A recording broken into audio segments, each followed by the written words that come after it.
안녕하세요. 진실의 힘 임팩TV입니다. 날씨가 나날이 좋아지는데 집에만 있기 힘드시죠? 또 어쩔 수 없이 밖에 나가셔야 하는 분들도 마음은 편치 않으실 것 같습니다. 사전투표가 조작됐다는 가짜 뉴스들이 카톡 등을 통해서 퍼지고 있는 모양인데요. 선관위에서는 가짜 뉴스라고 규정을 하고 법적으로 대응하겠다고 입장을 밝혔습니다. 가짜 뉴스는 만드는 사람은 물론이고 유통시키는 사람, 그러니까 단순히 카톡 뉴스를 받고 퍼나르는 사람도 죄가 된다는 걸 그 사람들이 꼭 알아야 할 텐데 말이죠. 그런데 쫄리긴 쫄린 모양입니다. 아직도 본투표가 남아있는데 벌써부터 이러네요. 자세한 내용은 뒤에 다시 알려드리고 우선 코로나19 관련한 국내 상황을 잠시 말씀드리도록 하겠습니다. 질병관리본부 보도자료를 보면 4월 12일 0시 현재 국내 확진자 수가 전날보다 32명이 늘었습니다. 최근에 국내에서 확진자가 감소하면서 상대적으로 해외 유입 확진자가 늘어나고 있는데요. 현재까지 총 누적 확진자 수는 1,512명 중에 해외 유입은 912명이고 그중에 내국인이 91.6%를 차지하고 있습니다. 둥지 찾아오는 우리 국민들을 가지고 해외 입국자 막아야 한다느니 제발 그런 말 좀 이제 그만했으면 좋겠습니다. 우파 쪽 전략이라는 건 알겠는데 제발 좀 최소한의 인간다움은 유지를 했으면 좋겠어요. 쿠웨이트에서 국내문을 다 걸어 잠그면서 유일하게 우리나라 기업인들의 입국만 허락했다는 소식을 많은 분들이 들으셨을 겁니다.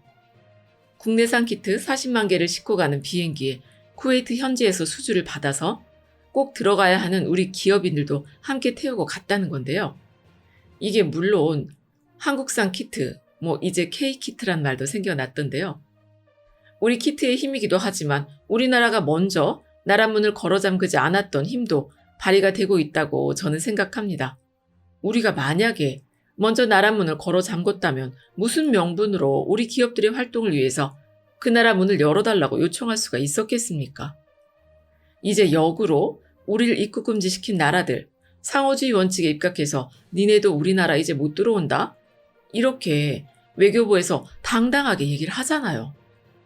칼자루를 우리나라가 쥐게 됐다는 겁니다. 아무런 실효성 없이 문부터 걸어 잠궜다면 다른 나라의 대응을 기다려야 하는 처지가 됐겠죠.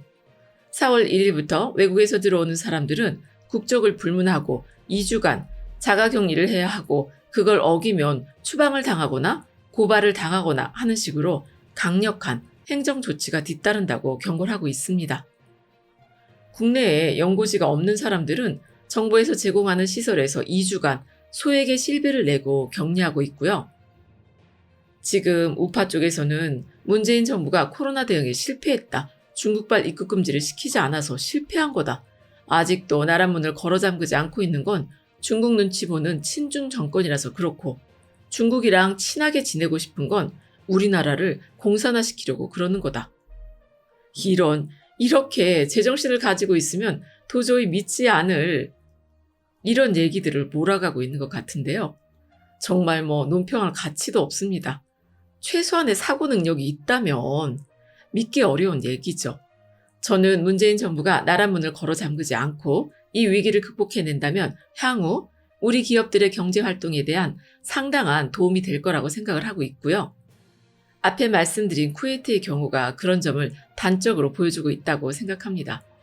그리고 중요한 건 현재 국내 확진자 수가 어느 정도 안정을 찾고 있고 해외 유입에 대한 단계별 대응도 잘 세우고 있기 때문에 현재로서는 나라 문을 걸어 잠글 하등의 이유가 없다고 생각을 해요. 득보다 실이 많은 짓을 왜 자꾸 하라고 부추기는지 모르겠습니다. 물론 이건 국내 확진자 수가 우리 의료 시스템을 유지할 수 있을 정도로 서서히 진행이 돼야 가능한 일이라는 거 모두 알고 계실 겁니다. 국내에서 확진자가 늘어나고 그게 의료 과부하를 가져올 정도가 되면 경제가 뭐고 생각할 겨를이 있겠습니까? 조금이라도 과부하를 줄이려면 할 수 없이 문을 닫아야죠. 그렇게 되지 않도록 우리 국민들도 사회적 거리두기를 실천하면서 최선을 다하고 있는 것 아니겠습니까? 사전투표 조작 관련한 얘기를 마저 하면요. 사전투표 첫날 지난 대선보다 같은 시간대에서 더 높은 투표율이 나오지 않았습니까? 이튿날까지 마무리된 전체 사전투표율도 26.69%로 20대 총선의 12.19%는 물론이고 지난 대선 때 26.06%를 기록한 것보다 더 높게 나왔어요. 20대 총선 투표율이 워낙 낮기는 했지만 대선보다도 열기가 높다는 건 우리 국민들이 이번 총선에 얼마나 많은 관심을 보이고 있는지를 확실하게 보여주는 대목 아니겠습니까? 그래서 저쪽에서 겁이 났는지 일부 보수단체들을 중심으로 사전투표가 조작됐을 가능성이 있다는 얘기들이 막 퍼져나왔죠. 선관위가 이걸 가짜뉴스로 정의하고 법적 대응을 한다고 했고요. 미통당도 사전투표가 부정선거로 연결될 가능성에 대해서 경계를 하고 있지만 실제 조작 가능성은 거의 없다는 결론을 내렸습니다. 이진복 미통당 선대본부장이 유튜브 방송을 통해서 부정선거 감시팀을 가동해서 사전투표에 어떤 문제점이 없는지 랜덤으로 검사를 했는데 여러분이 우려할 만한 정도는 아닌 것 같다고 말했으니까 가짜 뉴스는 그만 퍼뜨렸으면 좋겠네요. 제가 이 가짜 뉴스를 심각하게 생각하는 건 아니고요. 얘네들 하는 걸 보니 정말 노력이 부족하구나 그런 생각이 듭니다. 2012년 대선이 끝나고 나서 개표 부정에 대한 얘기가 많이 돌았던 걸 다들 기억하고 계실 텐데요. 그런 일을 겪으면서 진보 진영에서 한 일이 뭐였습니까? 시민의 눈이라는 투표 감시 시민단체가 만들어지고 문재인 대통령을 지지하는 사람들이 20대 총선 때는 물론이고 2017년 대선 때도 밤잠 안 자고 투표함을 지키지 않았습니까? 문재인 대통령이 당선된 후에도 우리 편 아무도 없다, 우리가 지켜야 된다는 생각으로 지난 지선 때도 투표함을 지켰어요.